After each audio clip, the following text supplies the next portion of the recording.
pleasant moment, everyone.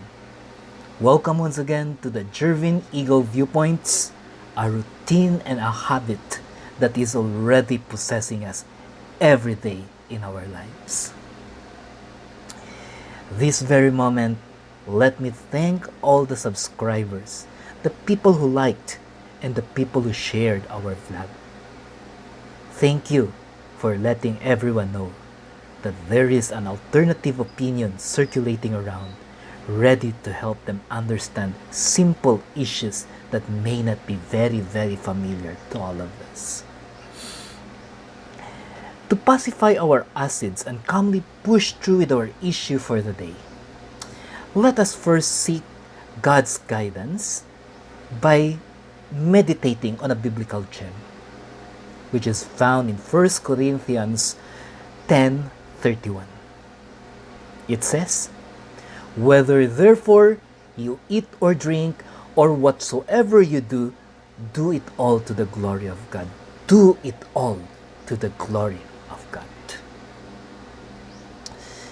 Have you ever asked, what food will the stomach consider as the hardest to digest in terms of longevity or length? Well, when I was asking this in several of my health lectures that I gave throughout the local churches or the local communities, the common answer will always be pork and beef. Again, pork and beef, among others. However, this is not the case. To our amazement, the answer is something we don't expect it to be, because it is very delicious and instantly solving our cooking issues.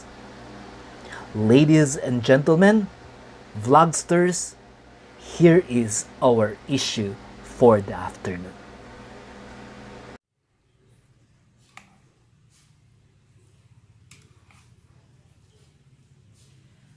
Our issue for this afternoon is about one of the best food in Filipino cuisine. This is none other than Pancit Canton.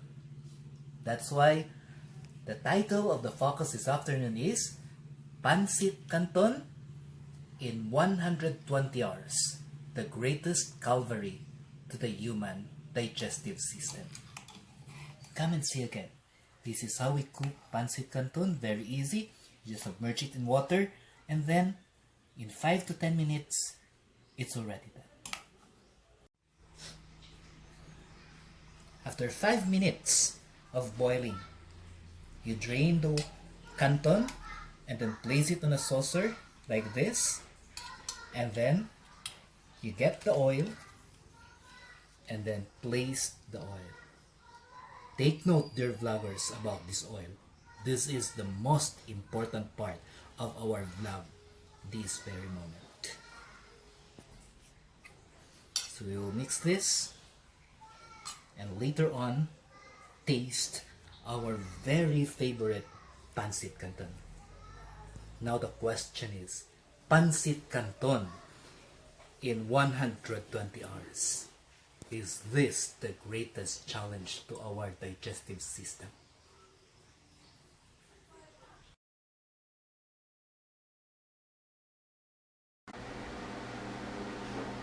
Strange as it may be, but dear viewers, the hardest food to digest in terms of length is none other than our very favorite Pancit Canton.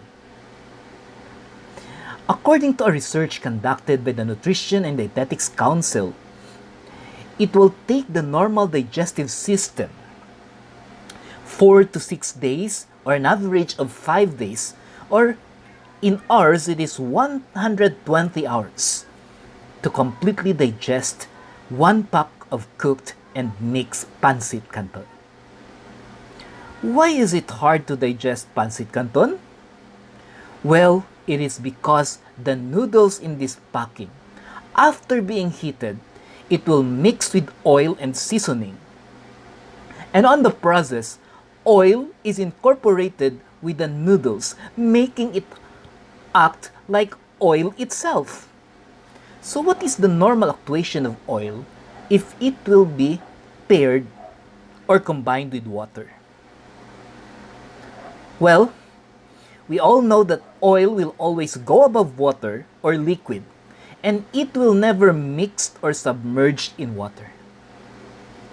The idea is, every time our stomach digests, our food contains liquid, and we introduce water, which is also a liquid, to our digestive system.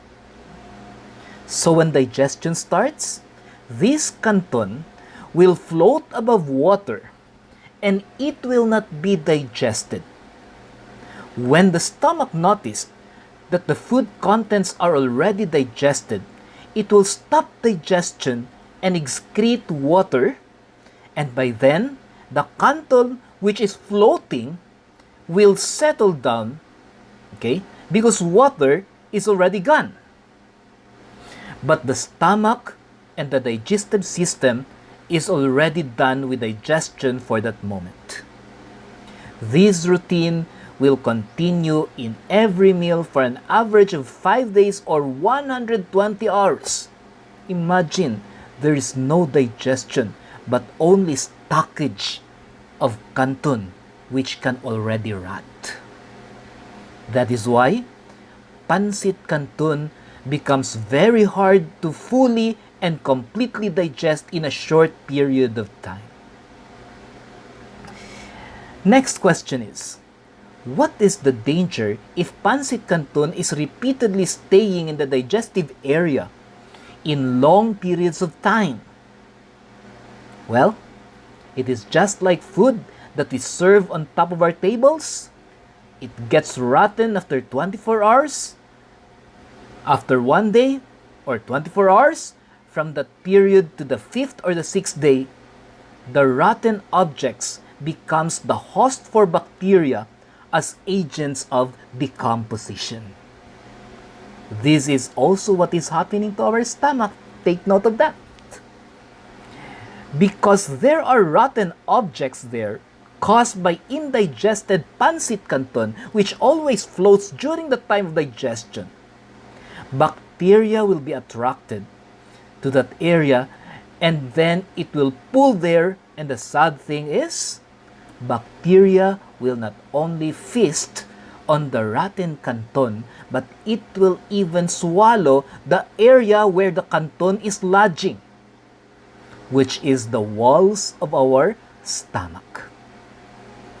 This will then create wounds, and the severity of the wounds in the stomach will explain the kind of ulceration that is already happening in this area.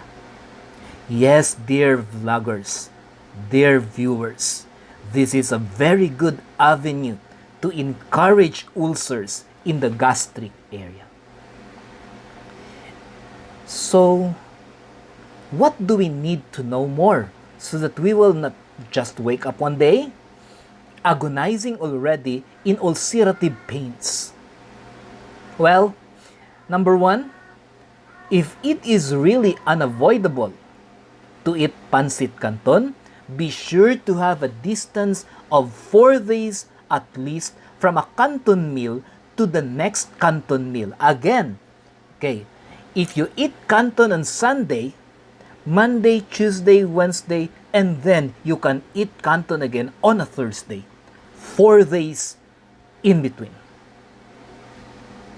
Number 2, if it is unavoidable again to eat Pancit Canton, endeavor not to place the oil in the mix so that when the Canton reaches the digestive system, it will not float due to the fact that oil is not incorporated with it, and it will settle and be digested accordingly, and hopefully within the next 24 hours. Beloved vlogmates, this might be a very simple topic, but a topic that is neglected even by the most intellectual persons in the bureaucracy. Did you remember the last time there was a force majeure or calamity? in our country. Government and other private sectors are always fast to give Pancit Canton.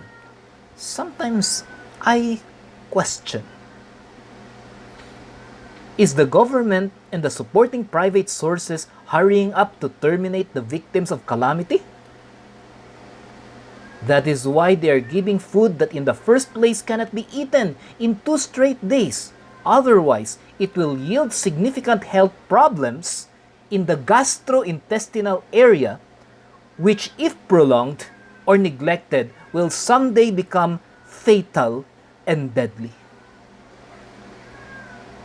So, is the government wanting something deadly to the survivors of calamities? That is what I do not know.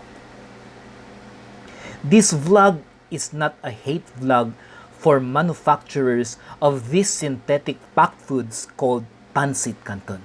That is never the intention of your content provider. This vlog is more on the consciousness how packed foods will be utilized, that it will not be a health detriment to the recipient of the consumer. It is my fervent prayer and hope that you have learned something from this health-related issue presentation that we have. Should you have questions or comments, feel free to comment on the YouTube video site for me to also see your reactions and your viewpoints.